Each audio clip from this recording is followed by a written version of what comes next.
Mis saludos, queridos amigos. Su pastor Rolando González aquí les saluda y les desea muchas bendiciones de Dios. Qué bueno que están conmigo para estudiar juntos nuevamente otra lección más de este nuevo año 2026, vida y muerte. El apóstol Pablo nos dice en Filipenses capítulo 1, versículo 21, para mí el vivir es Cristo y el morir es ganancia. Son palabras sorprendentes, realmente es así que quizás muchos no podemos entender exactamente lo que quería decir el apóstol cuando señalaba que el morir para él era una ganancia, cuando realmente todos los seres humanos rehusamos ni siquiera pensar en la muerte. O sea que nos gusta vivir, nos gusta que la vida se alargue y siempre que sea con salud, ¿no? Siempre con una mente clara, estamos dispuestos siempre a avanzar a lo largo de la vida. Pero Pablo presenta algo aquí interesante que vamos a tratar a lo largo de esta lección para poder entender exactamente qué es lo que quería decir el apóstol. Así que vamos a entrar directamente a la lección y vamos a ver esta parte que trata acerca de Cristo. Cristo será magnificado. ¿Cuál parece ser la experiencia de Pablo en cuanto al resultado de su juicio? ¿Y qué considera incluso más importante que ser absuelto? Esto nos responde cuando él escribe a los filipenses en el capítulo 1, versículos 19 y 20. Él dice allí, porque sé que por vuestra oración y la suministración del Espíritu de Jesucristo, esto resultará en mi liberación, conforme a mi anhelo y esperanza de que en nada seré avergonzado. Antes bien, con toda confianza, como siempre ahora también será magnificado Cristo en mi cuerpo, o por vida o por muerte. Bueno, es importante poder entender que aunque Pablo no era un delincuente, indudablemente, no era la primera vez que lo encarcelaban. Él había estado preso en varias oportunidades. Es más, la vida de Pablo había sido una vida de continuo sufrimiento, padecimientos, pruebas indecibles por causa del nombre de Jesús.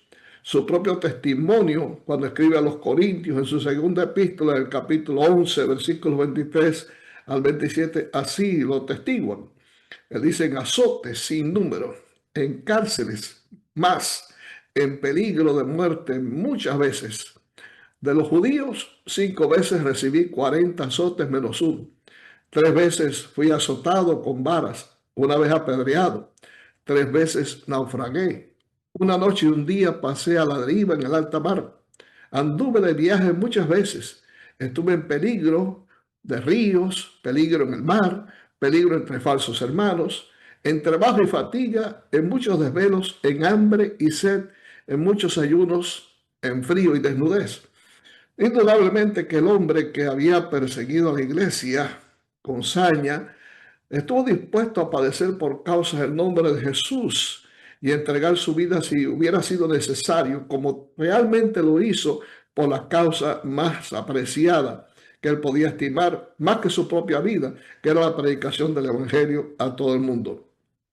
No obstante, él aclara inmediatamente que esos sufrimientos no eran todo lo más importante que había en su mente. Él dice también que además de otras cosas, lo que sobre mí se agolpa cada día, la preocupación por todas las iglesias. Así que aquellas cosas por las cuales él pasó, todas aquellas pruebas difíciles, desaparecían ante su mente simplemente la preocupación por todas sus iglesias. Pablo oraba siempre por todos sus hermanos, él se preocupaba por ellos constantemente. Y para Pablo era una delicia cada vez que él podía conocer ahí en sus prisiones algo acerca de lo que estaba ocurriendo en sus iglesias, que algún visitante llegaba de allá de esas iglesias a traer un poco de alegría a sus atribulados años y darle un poco también de esperanza en Cristo. ¿Qué relación tenía Pablo con las iglesias que estableció y con las personas que él condujo a Cristo? Miren qué interesante. Él dice, no escribo esto para avergonzaros, sino para amonestaros como a hijos míos, amados. Porque aunque tengáis 10.000 años en Cristo, no tendréis muchos padres, pues en Cristo yo os engendré por medio del Evangelio. Por tanto, os ruego que me imitéis. Más adelante le decía a los tesalonicenses, vosotros sois testigos y Dios también, de cuán santa, justa e irreprensiblemente nos comportamos con vosotros los creyentes, así como también sabéis de qué modo como el Padre a sus hijos, exhortamos y consolamos a cada uno de vosotros. Evidentemente para Pablo no había algo superior que el compartir con sus hermanos. Y les había tomado tanto cariño que para Pablo eran como sus propios hijos y así lo trataba. Como trata un padre a su hijo, así de esa manera Pablo trataba a todos aquellos feligreses que evidentemente representaban tanto en su vida.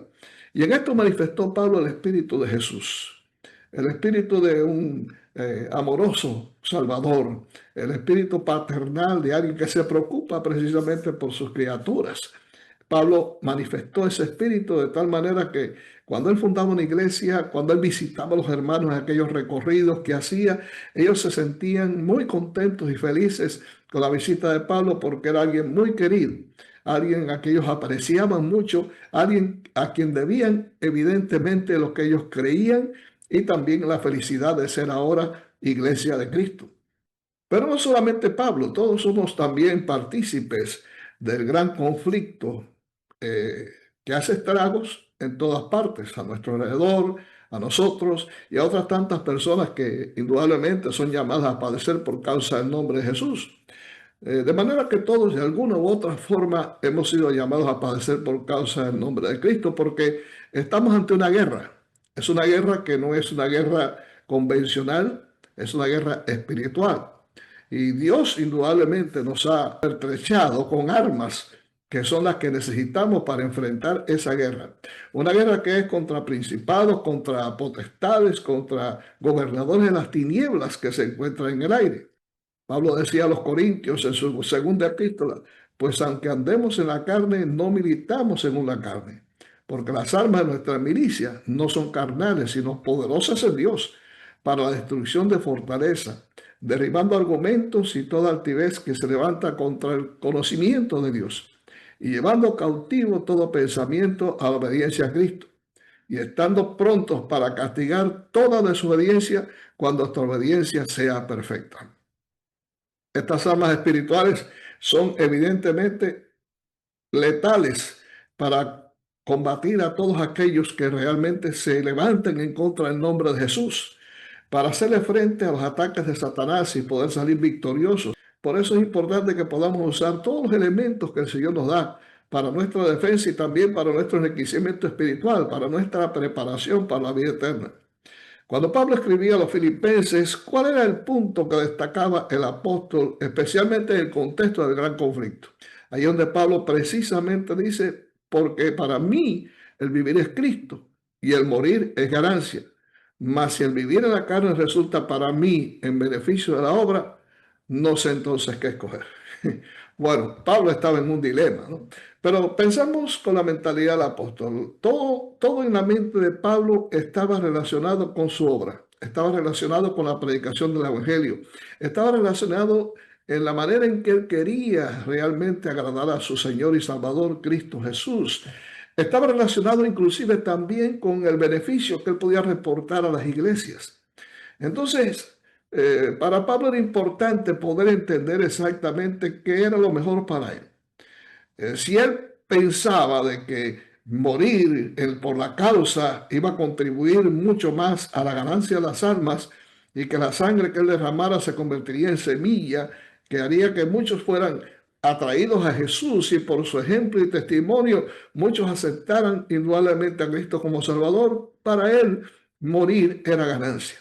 Si por otro lado el Señor quería que él se mantuviera con vida, a pesar de que tenía que sufrir, tenía que padecer por causa del nombre de Jesús, pero eso también iba a contribuir para que otros, muchos también fueran ganados para el Evangelio, él estaba dispuesto a vivir. Por eso él no sabía exactamente qué decidir y le dejaba las cosas en las manos a Dios.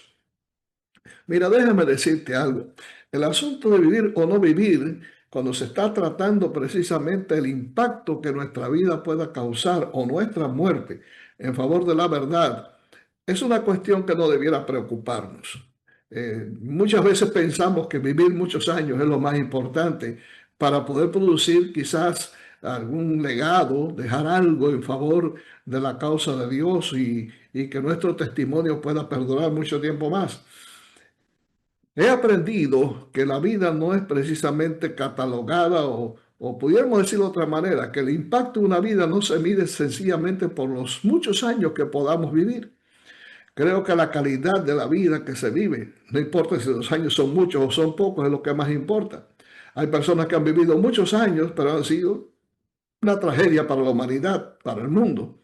Hay otras personas que han vivido poco tiempo, sin embargo, la calidad de vida que han vivido ha sido realmente de bendición para la familia, bendición para la sociedad, de bendición para el mundo. Y quizá los que menos han vivido realmente han dejado un legado mucho más positivo para el mundo. Pablo no sé cuántos años vivió, pero lo cierto es que la vida que él vivió fue suficientemente impactante para que miles de personas, podríamos decir hasta millones de personas, algún día cuando Cristo venga y se encuentre en el reino de los cielos, le van a agradecer a Pablo porque por su testimonio ellos aceptaron la verdad.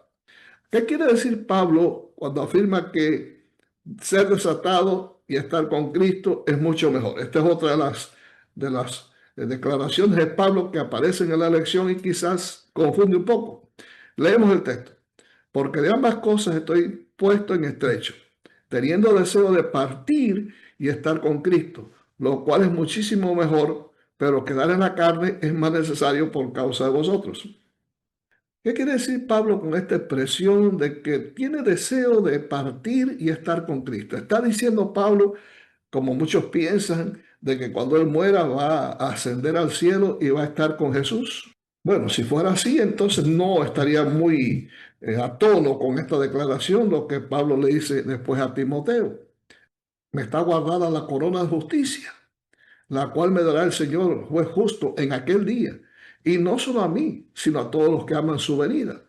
Entonces, si Pablo está pensando de que va a partir para estar con Cristo, estas palabras que le dijo a Timoteo no están bien relacionadas, porque Pablo veía el momento de la recepción del premio precisamente en aquel día, el día final, cuando Jesús entregaría la corona de la vida eterna, no solamente a él, sino a todos los que habían muerto por causa del nombre de Cristo, a todos los que habían mantenido siempre su vida sujeta a la obediencia a Dios.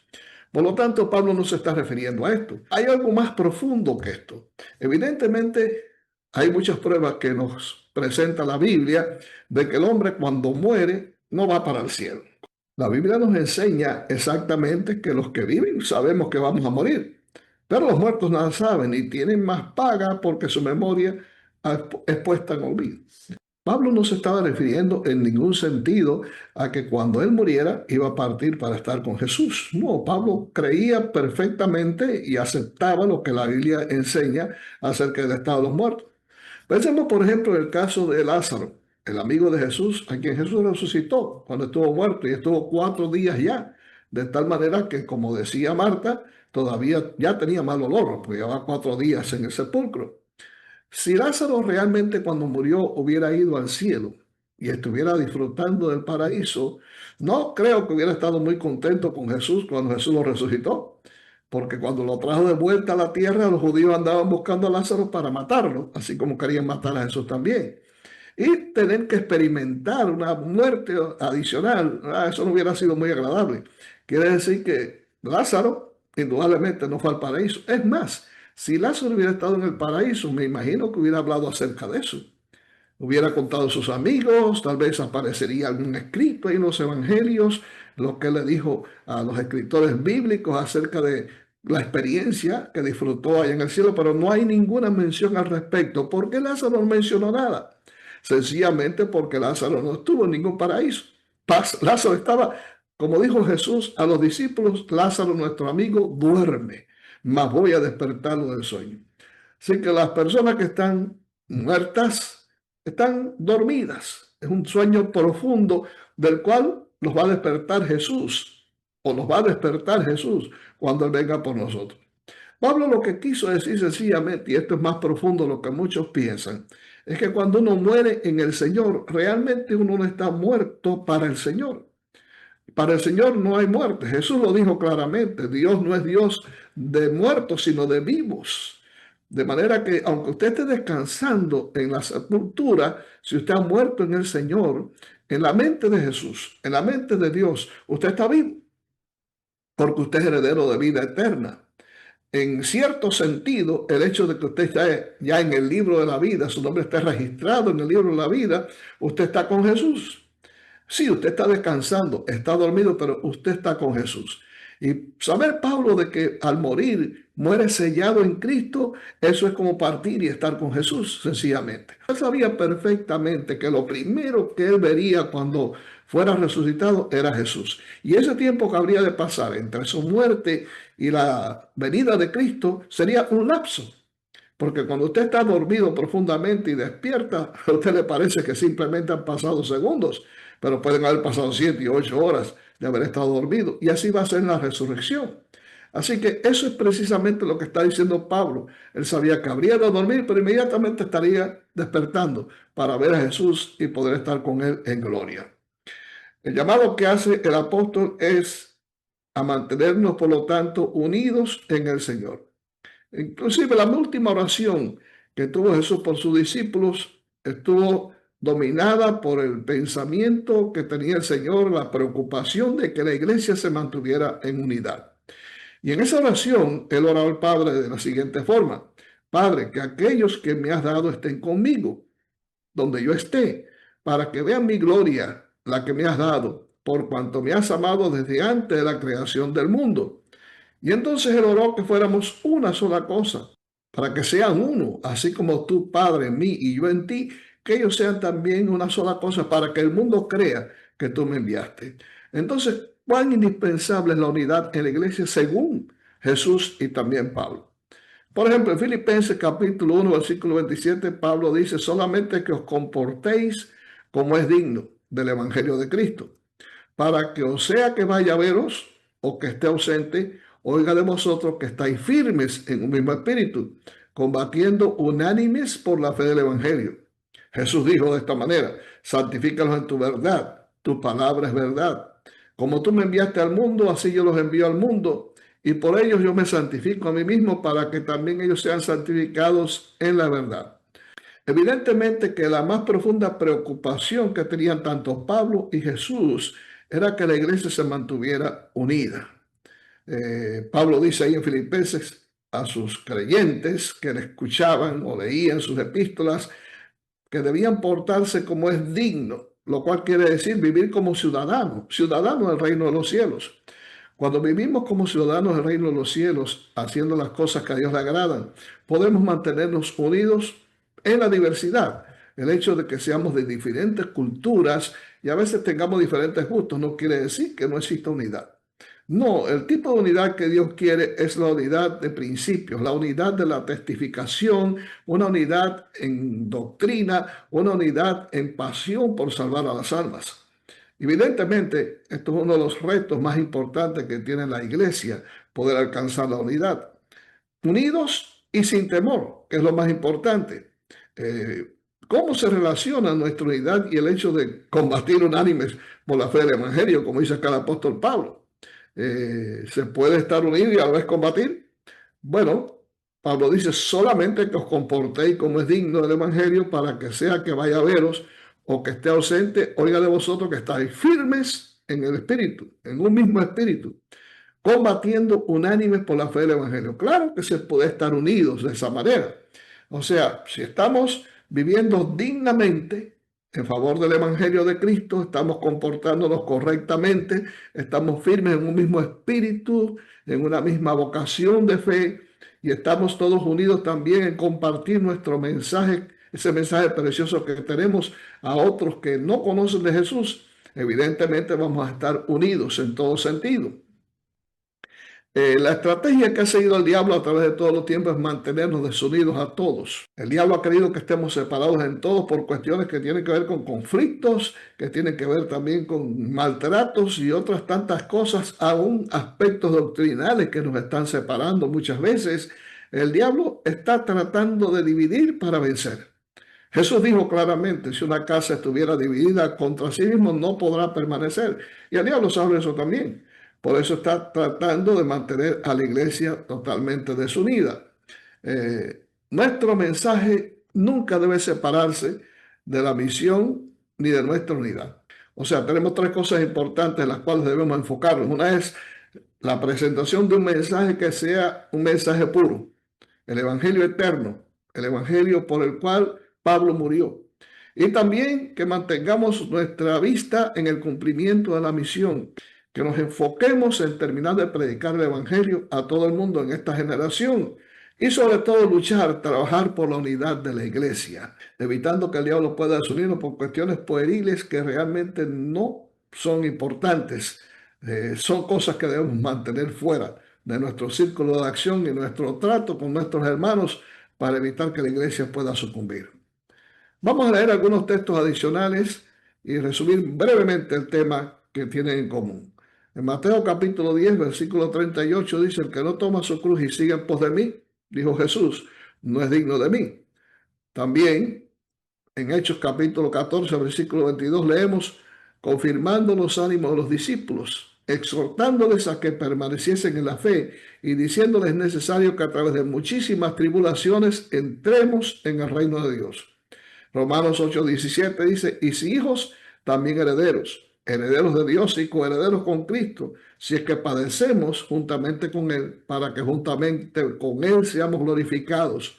Y más adelante, 2 Timoteo capítulo 3, versículo 12, ahí leemos: y también todos los que quieran vivir piadosamente en Cristo Jesús padecerán persecución. ¿Cuál es el tema? ¿Cuál es el común denominador en todos estos versículos, en todos estos pasajes? Todos hemos sido llamados a padecer por causa del nombre de Cristo y debemos tener por sumo gozo padecer por Jesús. Debemos tener por un honor, un privilegio, padecer por causa del Evangelio. Así como Pablo lo tuvo. Pablo realmente se sentía feliz de padecer por causa del nombre de Cristo y estaba dispuesto a lo que fuera. Si el Señor quería que él permaneciera con vida, pasando por pruebas y tribulaciones, pero que a través de su vida sufrida muchas almas fueran ganadas, él estaba dispuesto. Por otro lado, si el Señor quería de que él pasara por el martirio, como finalmente ocurrió, y que su sangre derramada fuera semilla para hacer que el Evangelio avanzara rápidamente en todo lugar, ganando almas para el reino de los cielos, pues estaba dispuesto. Y Pablo se sentía feliz con una y otra cosa. Así que debemos también, como Pablo, estar dispuestos a ponernos en las manos del Señor para que Él determine con nosotros lo que hemos de hacer. Debemos trabajar por la iglesia, debemos mantenernos enfocados en la misión, luchar por la unidad del cuerpo de Cristo, al cual pertenecemos todos nosotros. Quiero concluir con esta declaración del Espíritu de Profecía, donde dice la sierva de Dios que para Pablo la cruz era el único objeto de supremo interés. Desde que fuera contenido en su carrera de persecución contra los seguidores del crucificado nazareno, no había cesado de gloriarse en la cruz. En aquel entonces se le había dado una revelación del infinito amor de Dios, según se revelaba en la muerte de Cristo. Y se había producido en su vida una maravillosa transformación que había puesto todos sus planes y propósitos en armonía con el cielo. Desde aquella hora había sido un nuevo hombre en Cristo. Sabía por experiencia personal que una vez que un pecador contempla el amor del Padre, como se lo ve en el sacrificio de su Hijo, y se entrega a la influencia divina, se produce un cambio de corazón y Cristo es desde entonces todo en todo. Exactamente es lo que Dios quiere para nosotros, para nuestras vidas. Y mediante el Espíritu Santo podemos alcanzar ese alto ideal que el Señor tiene para ti, para mí y para toda la iglesia. Que Dios nos bendiga, queridos, que Dios nos acompañe durante el día de hoy, que su presencia esté con nosotros todo el tiempo y pongámonos en las manos de Cristo para que Él haga su obra en nosotros y finalmente un día podamos estar con Jesús. El Señor sea contigo. Hasta la próxima.